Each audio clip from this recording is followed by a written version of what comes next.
পাহাড়ে ঘুরতে যেতে সবার নিশ্চয়ই ভালোই লাগে, কিন্তু আজ থেকে ভালোবাসা কিছুটা হলেও আতঙ্কের হতে চলেছে।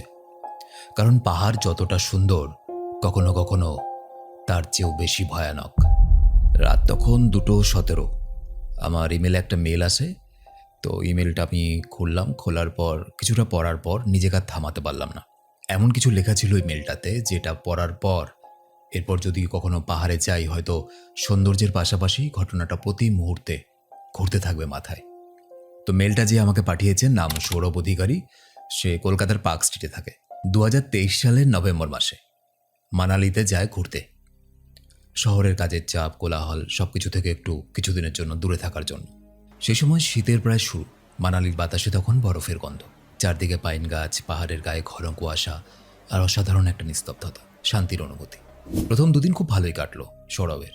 চারপাশে এক এক করে মল রোড, হিড়িম্বা মন্দির, সোলাং ভ্যালি যা যা আছে সব দুদিনে ঘুরে ফেললো।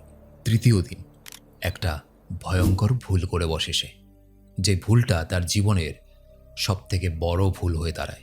সোলং ভ্যালি থেকে সে যখন ফিরছিল, তার আলাপ হয় এক স্থানীয় ট্যাক্সি ড্রাইভারের সাথে। তো এ কথা সে কথাতে ট্যাক্সি ড্রাইভার কথায় কথায় জানায় যে, স্যার, যদি আসল পাহাড় দেখতে চান তাহলে যেসব ট্যুরিস্ট স্পট আছে সেগুলো ছেড়ে একটু ভেতরের দিকে যান, যেটাকে অফবিট এরিয়া বলে। যারা প্রকৃত অর্থে পাহাড় প্রেমী তারা জানে অফবিট জায়গাগুলো বেশি সুন্দর হয়। তো সৌরভ তাকে জিজ্ঞেস করে ঠিক কোথায়।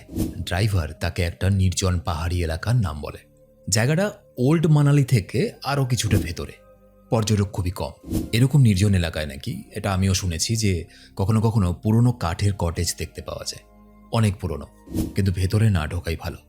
কথাগুলো ট্যাক্সি ড্রাইভার সৌরভকে বলছিল।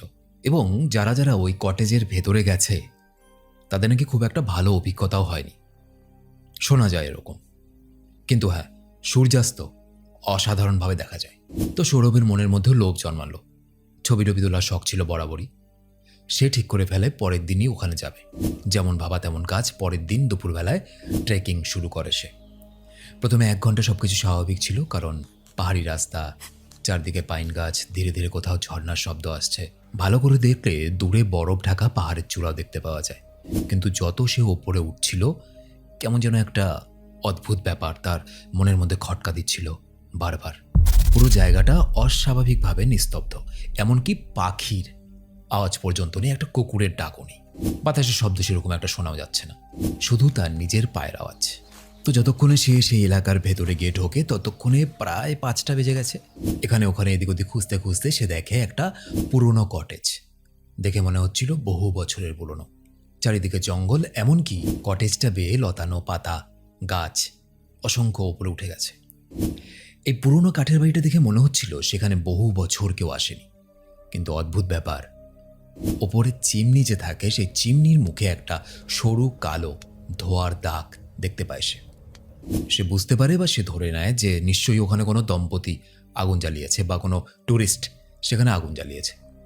তো এতক্ষণ একা একা ধরে চলছিল, সে ভাবলো চলো কটেজের ভেতরে যাওয়া যাক, অন্তত মানুষজন তো পাওয়া যাবে। এদিকে সূর্যও নেমে যাচ্ছে। রাতের বেলাটা এরকম একজন যদি থাকে যার সাথে গল্প গুজব করে কাটানো যাবে, তাহলে এর থেকে ভালো ব্যাপার আর কি হতে পারে। তো ধীরে ধীরে সূর্যাস্ত হলো এবং কুয়াশা নামতে শুরু করলো। সৌরভ মন দিয়ে আশেপাশের ছবিগুলো তুলছিল। হঠাৎ তার ফোনে কেমন একটা অদ্ভুত আওয়াজ হয়। ফোনে সাধারণত আওয়াজ হয়ে থাকে গান টান কিছু চলার, বা কোনো মেসেজের, বা অন্য কোনো নোটিফিকেশন, এই ধরনের কিছু। কিন্তু এই আওয়াজটা একটু অদ্ভুত রকমের ছিল, যেটা ফোন থেকে স্বাভাবিকভাবে বা স্বাভাবিক অবস্থায় ফোন থেকে আসার কথা নয়। ফোনটা তোলে সে হাতে এবং দেখে কিছুই নেই। তবে হ্যাঁ, লক্ষ্য করার মতো ব্যাপার যে ফোনে নেটওয়ার্ক চলে গেছে। এদিক ওদিকে বহুভাবে চেষ্টা করে, কিন্তু নেটওয়ার্ক কোনোভাবেই পায় না।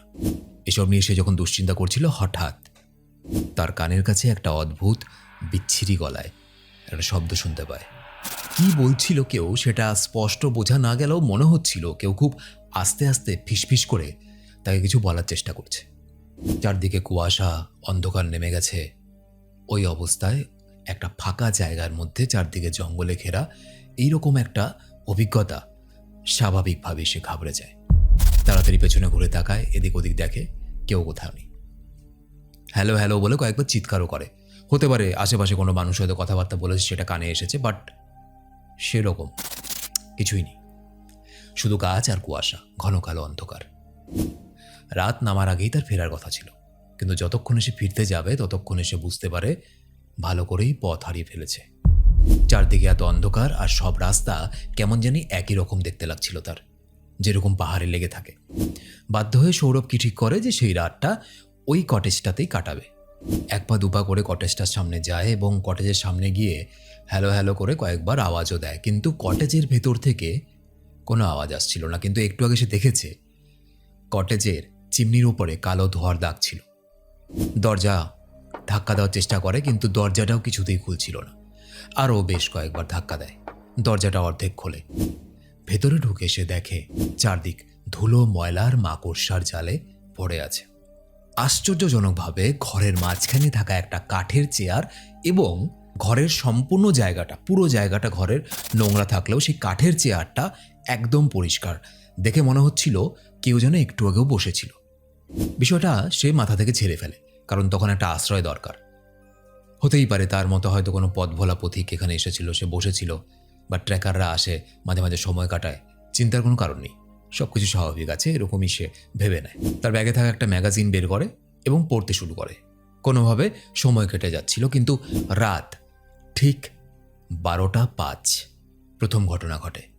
ওপরে কাঠের ছাদের ওপরে কার যেন হাঁটার শব্দ আসছিল। এবার পাহাড়ের জঙ্গল, হতেই পারে কোনো বন্যপ্রাণী বা কোনো পশু ছাদের ওপর দিক দিয়ে হেঁটে যাচ্ছে, কিন্তু না, হাঁটার শব্দটা অনেকটাই স্পষ্ট।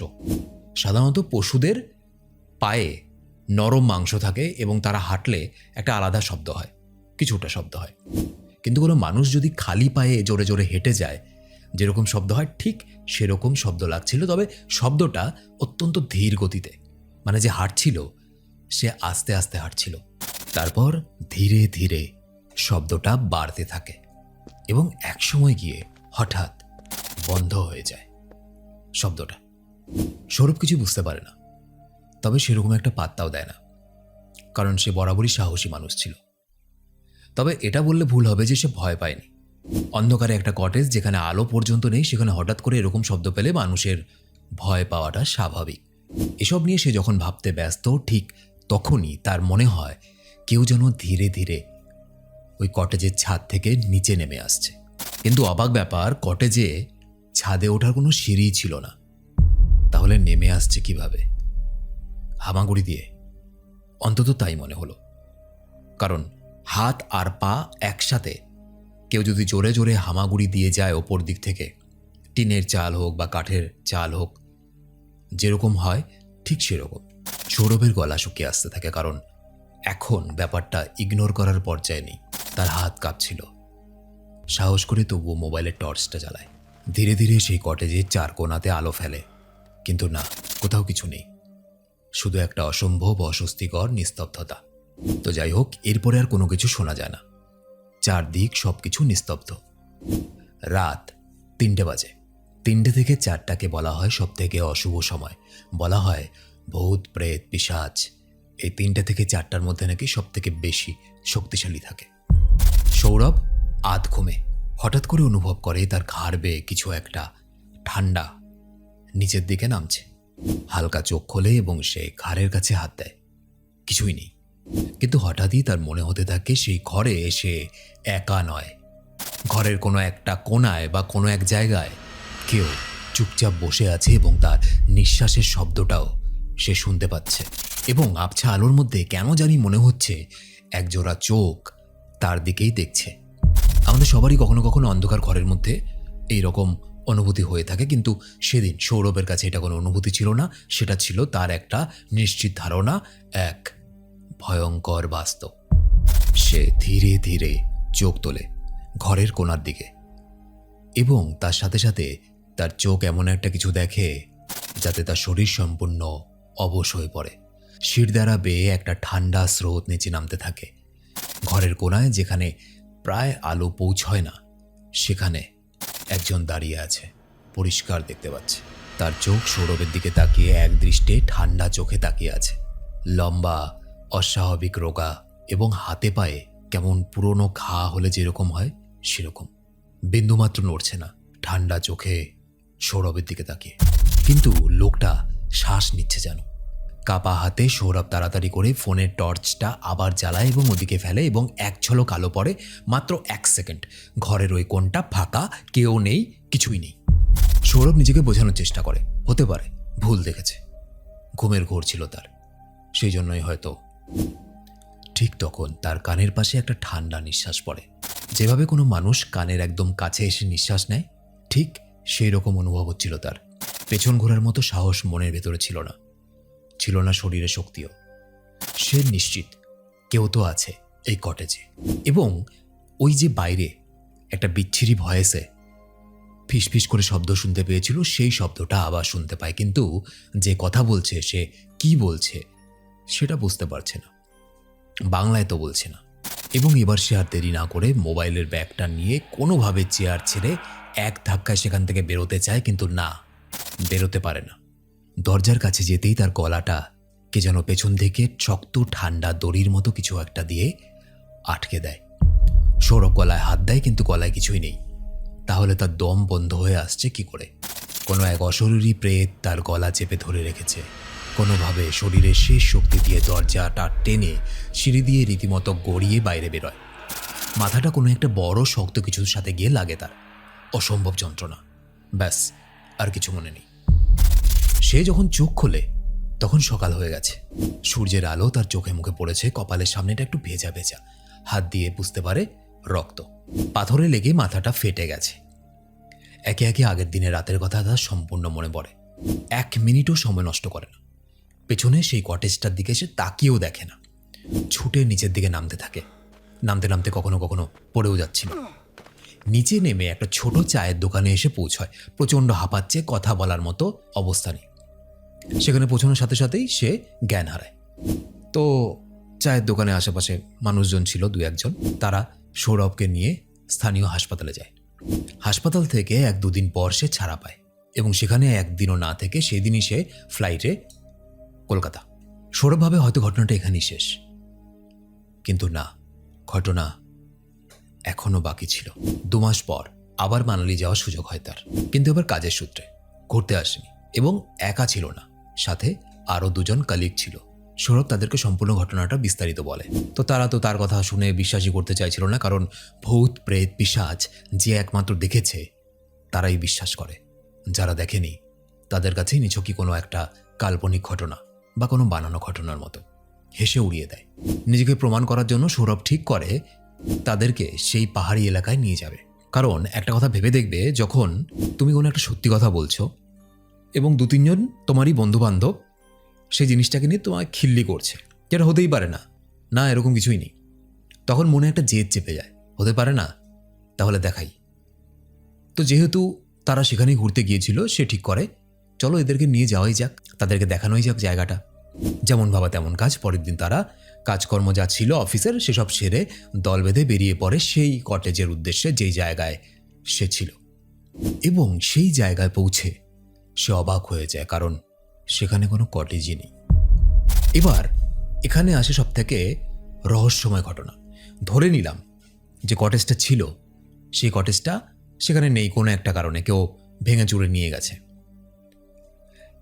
এত বছর ধরে একটা কটেজ এক জায়গায় ছিল, কিছু তো কাঠের টুকরো হোক বা মাটি ফাটি দেখেও তো বোঝা যাবে যে কিছু একটা ছিল সেখানে।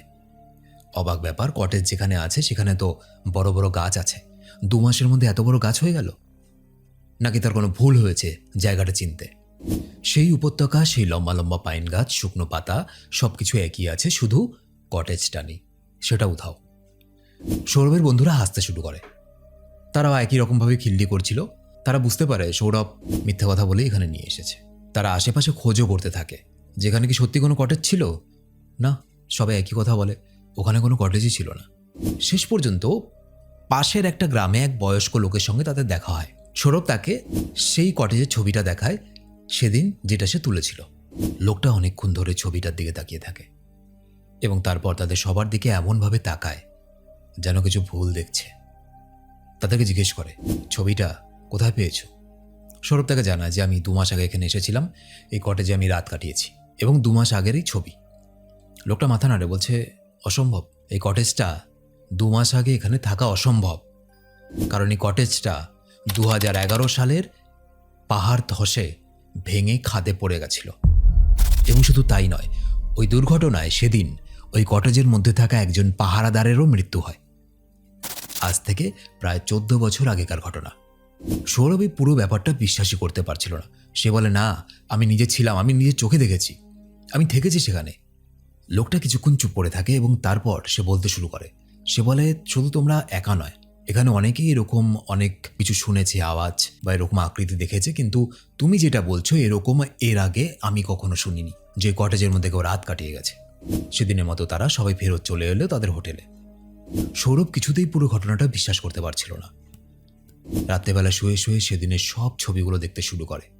হঠাৎ ছবিতে একটা জিনিস লক্ষ্য করে, যেটা সে এতদিন খেয়াল করেনি, যে কটেজের দরজার পাশে একটা বোর্ড ঝুলছিল যেদিন সে এসেছিল, এবং তাতে সাল লেখা ছিল 2011।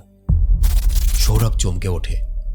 আজও সে জানে না যে সেদিন রাতে সে কোথায় ছিল, কারণ সে যে কটেজে রাত কাটানোর কথা বলছে সেই কটেজের তো কোনো অস্তিত্বই নেই।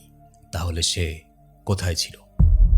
তো এই ছিল সৌরভ অধিকারীর পাঠানো তার অভিজ্ঞতার কাহিনী। যদি আপনাদের এরকম কোনো অভিজ্ঞতা থাকে তো আমাকে লিখে পাঠাতে পারেন। আমার মেল আইডি এবং ইনস্টাগ্রাম আইডি ভিডিওর নিচে ডেসক্রিপশনে দেওয়া আছে। যদিও ওটা সৌরভের কাহিনী। এবার আমি অনেক পাহাড়ে টাহাড়ে ঘুরি, আমার বাড়িও পাহাড়ের আশেপাশে। একটা কথা ঠিক যে পাহাড়ের না কিছু কিছু এমন জায়গা আছে যে জায়গাগুলো এতটা নিস্তব্ধ, কেমন একটা আতঙ্ক ঘিরে ধরে। আমার নিজেরই ফিল আসে, মনে হয় যে আশেপাশে হয়তো কেউ আছে। এরকম সব জায়গা নয়, কিছু কিছু কিছু জায়গা থাকে, বিশেষ করে নদীর পাড়ের যেসব জায়গাগুলো থাকে সেসব জায়গায় আমি নিজেও ফিল করেছি জিনিসগুলো। তো যাই হোক, এই ছিল আজকের ভিডিও কেমন লাগলো অবশ্যই কমেন্টে লিখে জানাবে। আর ভিডিও ভালো লেগে থাকলে বন্ধুদেরকে ভিডিওটা শেয়ার করে দাও। দেখা হচ্ছে পরে ভিডিওতে, ততদিন সবাই খুব ভালো থেকো।